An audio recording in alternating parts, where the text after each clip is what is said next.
A very good afternoon to all my champions. उम्मीद है कि आप लोग अच्छे होंगे, पढ़ाई लिखाई कर रहे होंगे और आप अपनी सेहत का ध्यान भी रख रहे होंगे।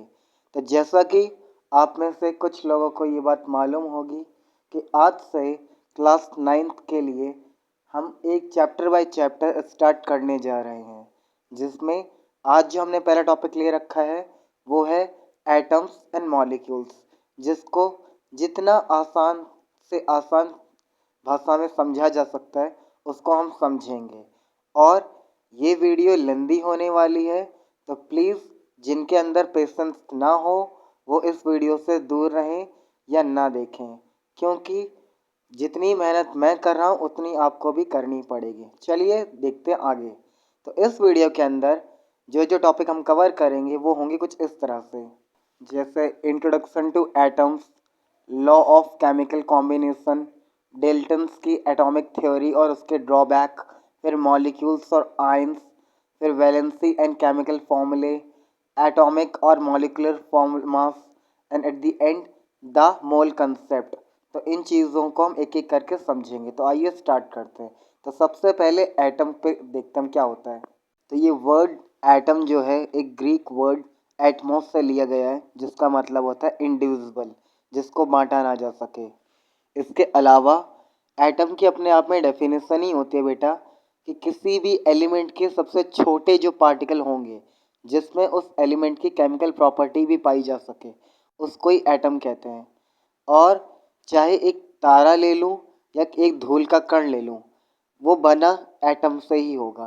तो कहने का मतलब इतना है कि हमारी जो यूनिवर्स है, जो हमारा ब्रह्मांड है, वो बनाने के लिए जो बिल्डिंग ब्लॉक, जो छोटी छोटी यूनिट्स लगी हैं, वो एटम्स लगी हुई हैं। एटम्स अपने आप में बहुत ज़्यादा रिएक्टिव होते हैं, तो इसीलिए वो इंडिपेंडेंटली तो नहीं रह जाते, वो अक्सर का कंबाइन हो जाते हैं कभी कभी मॉलिक्यूल और आयंस बनाने के लिए। लेकिन जो नोबल गैसेस होती हैं जैसे नियॉन, आर्गन, ये अपवाद हैं, एक्सेप्शंस हैं, इनको हटा के। और अगर हम बात कर लें एटम के साइज़ के बारे में, तो एटम बहुत छोटे होते हैं। जैसे एक एटम का साइज़ आपको 10⁻⁹ मीटर यानी नैनोमीटर कहा जाता है, उतना होता है, जो कि आप यहाँ पे देख सकते हैं कि एलिमेंट छोटे से छोटा और यूनिवर्स से बड़ा, ये पूरा होता है। अब डेल्टन की थ्योरी के बारे में बात करते हैं हम लोग। अब हम बात करेंगे एक साइंटिस्ट जिनका नाम था जॉन डेल्टन। उन्होंने एटम को लेके क्या क्या थ्योरी दी थी। जैसे उनका कहना ये था कि एटम्स जो होते हैं बहुत छोटे होते हैं, उन्हें बांटा नहीं जा सकता, उन्हें ही एटम्स कहते हैं। इसके अलावा किसी भी एलिमेंट के जितने भी एटम्स होंगे वो सब सेम होंगे, एक जैसे होंगे।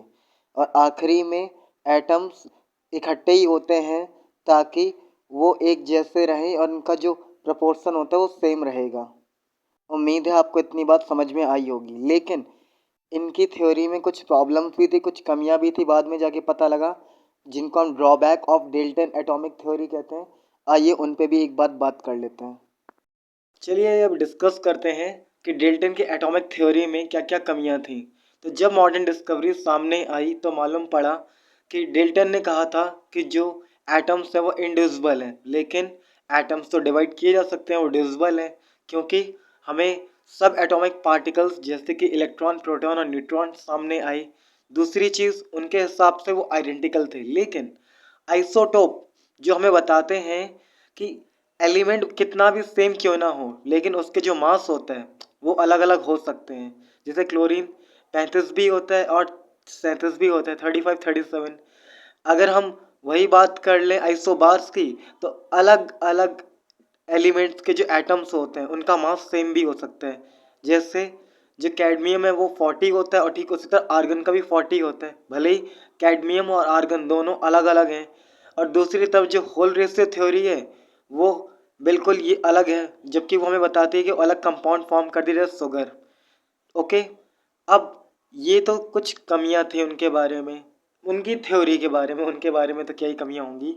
लेकिन अब बढ़ चुके हम लोग अपने अगले टॉपिक की तरफ, और वो है लॉ ऑफ कॉम्बिनेशन। आइए डिस्कस कर लेते हैं उसे भी अच्छे तरीके से। अब हम पढ़ेंगे लॉ ऑफ केमिकल कॉम्बिनेशन के बारे में। जिसमें दो लॉ पढ़ने हमें। पहला law of conservation of mass, जो कि ये बताता है कि मास can neither be created nor be destroyed in a chemical reaction.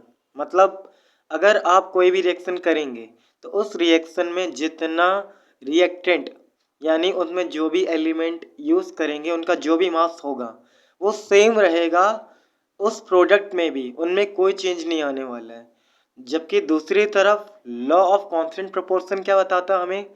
Law of constant proportion ये बताता है कि अगर मान लो कि वाटर जिसका जो फॉर्मूला है H2O है, जिसमें H जो है 1 जो O है 8, ये 1:8 में है। तो अब वो पानी चाहे नलके का हो, चाहे बोतल का हो, चाहे कहीं का भी हो, लेकिन उनके अंदर मौजूद जो भी रेशियो होगा H2O का, वो रेशियो 1:8 होगा, वो कांस्टेंट ही रहेगा। तो उम्मीद है आपको ये दोनों लॉ समझ में आए होंगे। अब हम बढ़ते हैं अपने आगे के टॉपिक्स में। Now let's discuss about the ions and valency. So ions is an atom or a group of atoms that has a net electric charge due to the loss or a gain of electrons. So basically ions कुछ भी नहीं, atoms या atoms का एक group होगा जिसमें कुछ electrical charge होगा, जो कि या तो इलेक्ट्रॉन गेन करने से या लूज करने से हरा होगा। अगर इलेक्ट्रॉन लूज करने से कोई चार्ज मिल रहा है तो बेसिकली वो पॉजिटिव होगा, और अगर इलेक्ट्रॉन गेन करने से कोई चार्ज आ रहा है तो इलेक्ट्रोनेगेटिव होगा। कैटाइन्स जिनका चार्ज पॉजिटिव होता है उसके एग्जाम्पल हैं सोडियम और मैग्नीशियम Mg2+। एनाइंस की बात करें जो कि नेगेटिवली चार्ज होते हैं, जैसे क्लोरीन और ऑक्सीजन। पॉलीएटमिक बेसिकली वो एटम्स से ग्रुप होते हैं जो कि पॉजिटिवली भी चार्ज कैरी कर सकते हैं और नेगेटिव भी चार्ज, जैसे कि सल्फेट और फॉस्फेट। अगर हम बात करें वैलेंसी की, तो वैलेंसी किसी भी एलिमेंट की वो क्षमता होती है कि वो कितने नंबर ऑफ इलेक्ट्रॉन को गेन, लूज या शेयर कर सकता है इलेक्ट्रॉनिकली स्टेबल होने के लिए, अपने आप को स्टेबल रखने के लिए। उम्मीद है आपको इतनी बात समझ में आई होगी।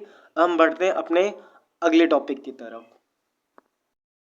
अगर हम बात करें मॉलिक्यूल्स और एटमॉस्फेरिटी के बारे में, तो मॉलिक्यूल्स बेसिकली किसी एलिमेंट या कंपाउंड के वो स्मॉलेस्ट पार्टिकल होंगे जो कि इंडिपेंडेंटली एग्जिस्ट करते हैं, आज़ादी से अकेले रह सकते हैं, और वो सारी प्रॉपर्टीज शो करेंगे उसी सब्सटेंस की। जबकि एटम को कहीं ना कहीं कंबाइन होना पड़ता था क्योंकि वो बहुत ज़्यादा रिएक्टिव होते थे। अब अगर हम बात करें एटमॉस्फेरिटी की, तो एक मॉलिक्यूल बनाने के लिए जितने एटम्स की ज़रूरत पड़ेगी उसको एटमॉस्फेरिटी कहते हैं। जैसे कि मोनो एटॉमिक यानी एक एटम लगेगा, डाई एटॉमिक 2, और ट्राई एटॉमिक बेसिकली 3, और इनमें अलग अलग तरह के एलिमेंट्स पाए जाते हैं। जैसे मोनो एटॉमिक में ज़्यादातर नोबल गैसेस पाई जाती हैं। अब अपनी आप स्लाइड्स में देख पा रहे हैं कि कैसे ये कंबाइन होते हैं, कैसे ये बॉन्ड बनाते हैं, वो आप इनमें देख पा रहे हैं। आप इनको समझिए कि कैसे 3 मॉलिक्यूल, 2 मॉलिक्यूल, एक सिंगल मॉलिक्यूल हो रहा है। अब हम बात करेंगे वैलेंस सेल के बारे में। किसी भी एटम की जो आउटरमोस्ट सेल होगी उसको वैलेंस कहा जाएगा, वैलेंस ऑर्बिट, और वहाँ पाए जाने वाले जो इलेक्ट्रॉन होंगे वो उस एलिमेंट का वैलेंसी कहलाएगा, जिसके अकॉर्डिंग वो कितने नंबर ऑफ इलेक्ट्रॉन को लूज या गेन करता है, जो आप यहाँ पे देख पा रहे हैं वैलेंस सेल की डेफिनेशन में। आगे ही बात करें अगर हम, और जब भी हम वैलेंसी को डिफाइन करते हैं तो हम ये याद रखते हैं कि किसी भी एटम जो किसी एलिमेंट से जुड़ा हुआ है वो कितने नंबर ऑफ एटम्स या आयंस को रिलीज या गेन कर सकता है एक केमिकल रिएक्शन के थ्रू, तो ताकि वो एक एलिमेंट बना सके या कंपाउंड बना सके। ये आपके सामने वैलेंसी दी गई है फर्स्ट 20 एलिमेंट्स की, जिसमें उनका एटॉमिक नंबर, एटॉमिक मास सब दे रखा है, क्योंकि ये आपको आगे फॉर्मूला बनाने में मदद करेगा जो हम यहाँ पढ़ने वाले हैं क्रिस क्रॉस मेथड के थ्रू। जैसे कि एक एग्जांपल समझते हैं। तो मान लो हमें अमोनियम क्लोराइड का फॉर्मूला नहीं पता, लेकिन कैसे करना है, तो ammonium NH4+, chloride Cl, valency ammonium की कितनी है 1+, क्लोराइड 1-, इनको बराबर लिख लो और क्रॉस मल्टीप्लाई कर दो NH4 को Cl से और NH4 को Cl से, क्योंकि 1-1 थे इसीलिए वो कैंसिल होके NH4 Cl हो चुके हैं। आई होप इतना समझ में आ गया। चलिए एक एग्जांपल और देखते हैं हम लोग। ठीक इसी तरह कैल्शियम ऑक्साइड के लिए कैल्शियम और ऑक्साइड वैलेंसी दोनों की 2+2-, तो फिर वही दोनों को लिख लो, उनके वैलेंसीज को लिख के क्रॉस मल्टीप्लाई कर दो।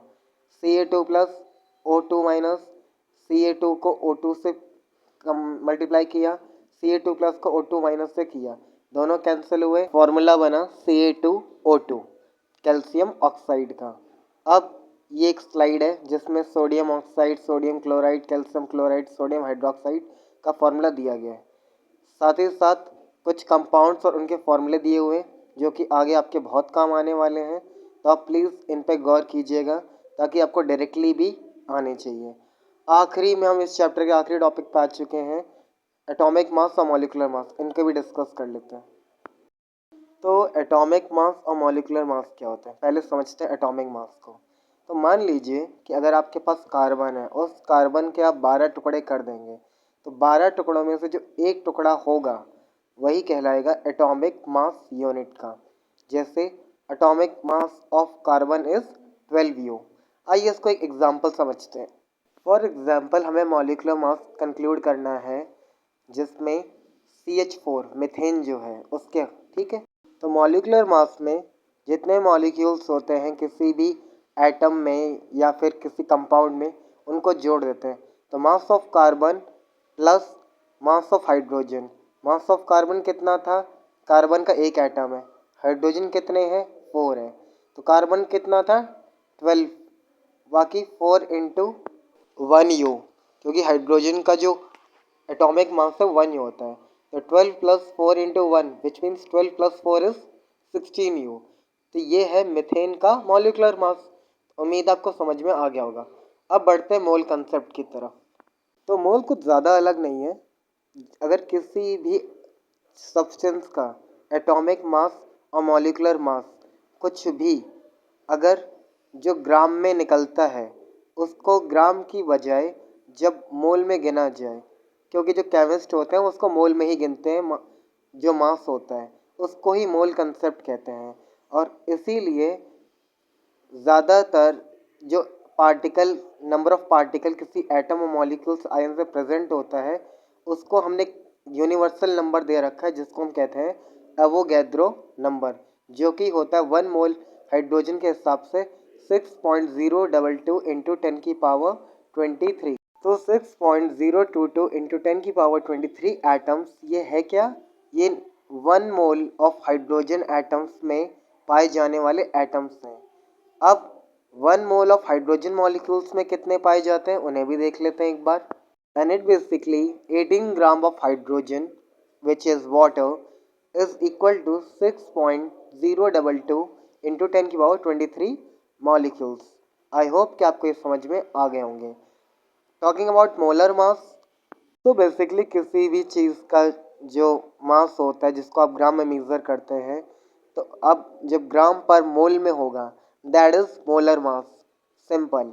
अगर हाइड्रोजन का जो मोलर मास 18 मोल था वो 18 ग्राम पर मोल है, दैट्स इट। और मोल कंसेप्ट से जुड़े हुए 3 कैलकुलेशंस को सॉल्व करने के लिए यहाँ फॉर्मूले दिए हुए हैं जिसमें mole from mass, mole from number of particles और number of particle from mass, इनको निकालने के फॉर्मूले दिए गए हैं जो आप ज़रूर देखिएगा। और ये पूरे चैप्टर की समरी जो अभी तक आपने मेरे साथ पढ़ी। Now this is the end of today's discussion. I hope कि आपको ये टॉपिक समझ में आया होगा, और अगर आप यहाँ तक पहुँच गए हैं तो मतलब आपने वीडियो पूरा देखा होगा, जो कि काफ़ी एक अच्छी बात है आप लोगों के लिए। कोई भी अगर आपका डाउट हो तो ज़रूर पूछिएगा। इस वीडियो को बार बार देखिए ताकि समझ में आए। जितने भी टेबल्स और फॉर्मूले दिए गए हैं उनको बार बार प्रैक्टिस कीजिए। और कोई भी आपका सवाल हो तो ज़रूर पूछिएगा कमेंट सेक्शन में। इस वीडियो को ढेर सारा प्यार दीजिए, जितनों के साथ हो सके शेयर कीजिए, and please do subscribe to spreading goodness आपके अपने चैनल पे। आगे ये सीरीज़ कंटिन्यू रहेगी या नहीं वो डिपेंड करेगा इस वीडियो पे आने वाले आपके रिस्पॉन्स पे। आप कितना प्यार, कितना शेयर, कितना सब्सक्राइब करते हैं उस चीज़ पर। Thank you so much for watching this video. Having a good day. Thank you.